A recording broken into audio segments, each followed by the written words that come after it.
Welcome, everybody. Tony Saraceno and the Tony Saraceno Baseball Program. Friday, May 22nd.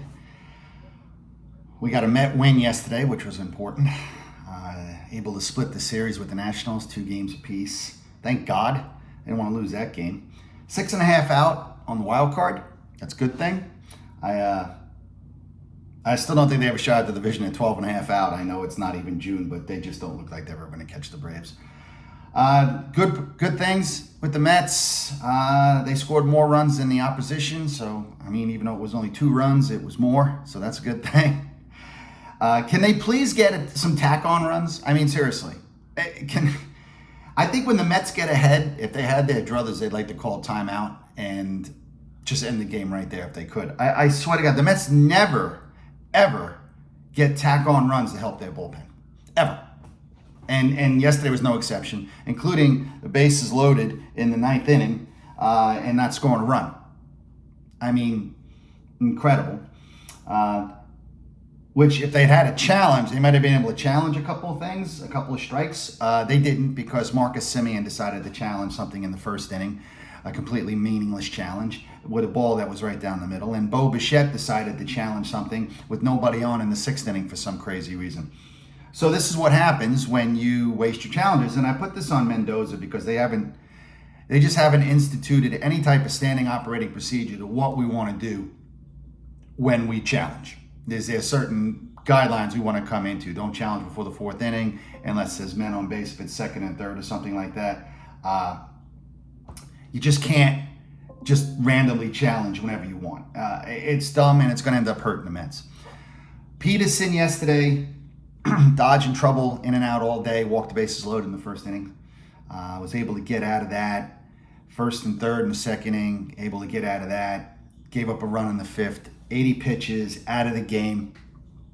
Again, I'm a broken record on this, but it's going to come back to destroy the Mets at some point. It's going to come back to destroy the Mets. At some point, this bullpen is going to fall apart. Bullpen was immaculate yesterday. They had to be. They had no margin for error. Williams did his usual, high-rise circus act, and he's going to end up killing the Mets too eventually. I could see this coming. But it was a good win, and they were able to get it. But, like Cavalli, yesterday, the national starting pitcher came out through 77 innings, 84 pitches, and just looked really good and really sharp. And, the Mets were fortunate to walk away with this game today. And they just cannot continue to have guys throw 5 innings. They have a bullpen game today in Miami. So, again, it's going to be the cast of thousands. It's going to end up killing them, but fine. You'll take that as it comes. It was a good win for the Mets yesterday. They needed that game very badly. Bichette with a big hit, the only hit of the day that was anything for the Mets. I did see Beatty get 2 hits, which is really good because the Mets are going to need him. He's going to have to bat. He's got to bat 260, 270 with 20 home runs, just to pick up the slack from Alfonso and Nimmo being gone. He's just going to have to, and Vientos too. Vientos had a really bad at bat at one point, and they're gonna light him up with outside curveballs and sliders if he just doesn't figure that pitch out. And we all know he can hit a fastball, but if he doesn't get that figured out, he's never gonna crack 240. He made a great play in the field, which saved a run, which boy did the Mets really need. Other than that, it wasn't much of a game that was going on, so not really much to report. But I'm just going to say that the Met offense is still just too spotty right now. And if they don't start hitting, they're going to struggle because they don't have any starting pitching.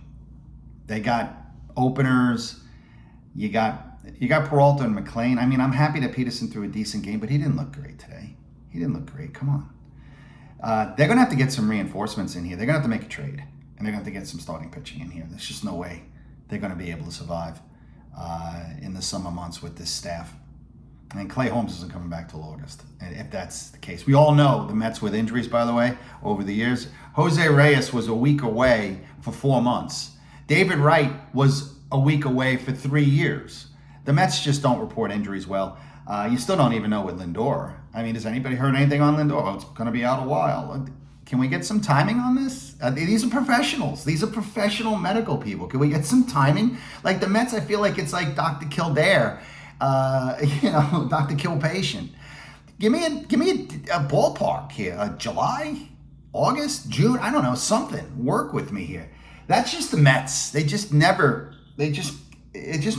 boggles my mind that they get anything accurate when it comes to injuries. And you just never know. At least they said Holmes in August. All right, fine. But they're going to have to get some reinforcements in here very quickly, or they're going to end up going nowhere.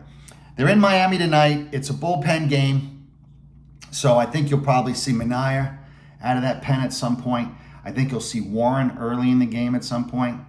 And then usually your three. You'll see Brazoban, Raley, Weaver, and then if they're ahead, you'll see Williams. That's what you're going to see tonight. And then tomorrow, they're going to have to. You're not going to have three of your best relievers available if this plays out. Like if you win this game and it's a 5-3 game, you're going to use those guys tonight. So for tomorrow, they're not going to be available. They're not going to pitch 3 days in a row. So you're going to need some innings from somebody at some point. And there's just no getting around it. Unless you get a blowout, then we can use Craig Kimbrell. I won't mind, because I don't want that guy pitching in a game where the Mets are up by less than 8 or losing by less. They better be losing by more than 7. I don't want him in the game. I don't want to see this guy. He's done. I don't know what's he doing on the team. But again, that's neither here nor there right now. I don't think he's a critical factor as long as he doesn't pitch in any high leverage situations. And right now, the Mets have enough relievers I think they can choose from. I mean, you got 5 guys and 6 if you count Minaya as a long man. But they did this last year, by the way, everyone. What they did was they would call up pitches from the minors to throw bullpens in the game, and then they'd cut them and send them back, and then they take a different guy. And they did this for about 2 months. And the first week it worked pretty well, and then it didn't. And they're kind of doing this year, except the guys are on the team. But it is not going to be an easy hope for the Mets, both offensively and from a starting pitching standpoint, unless they really start to get it together. But they are only 6.5 out. They picked up a game and a half in the 2 weeks in the wild card. Still a ton of teams ahead of them. An important split with the Nationals, so let's be positive about that. A really important split today. I don't even want to think if the Mets lose this game today and they lose 3 out of 4 to the Nationals, to me they're not far off from where they were a week ago. Before they went on their run. That's 2 weeks ago, pardon me.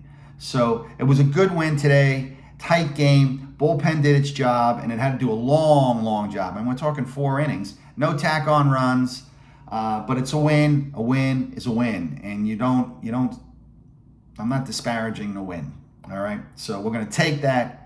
And we're going to move on to Miami. All right, I'll see you tonight. Take care, everybody, and enjoy the day.